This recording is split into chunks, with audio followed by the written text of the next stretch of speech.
Gawa po tayo ng macaroni salad. Pakuluin muna natin ang mga macaroni elbow hanggang sa lumambot.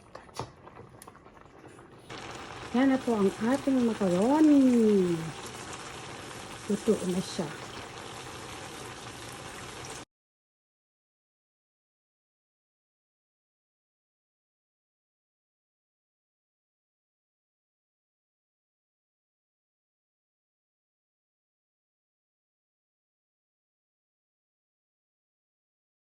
One can of carnation tea cream.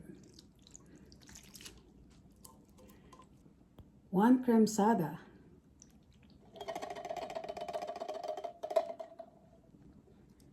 Dalawang angel condensada.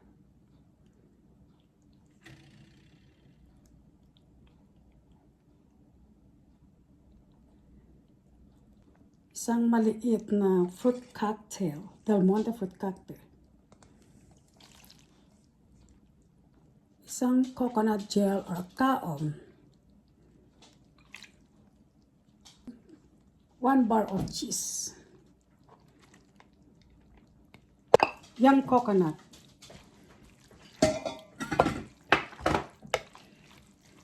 Then, paghalo-haluin ko na lahat.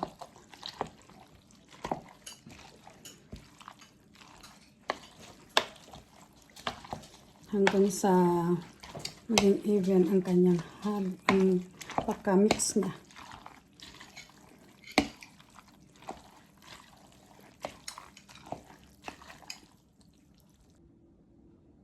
Mayonnaise at saka 900 grams ng macaroni elbow.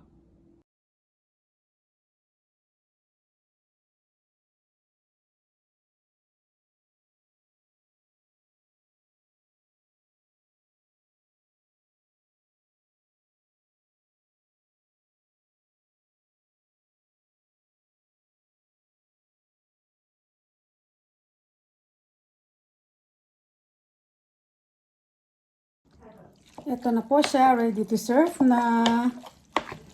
Yan na po. Ang na-mix na po mabuti. I-chill muna natin sandali and then pwede nang kainin. Thank you. Salamat sa panunood. Don't forget to subscribe, like and share. Thank you. Bye.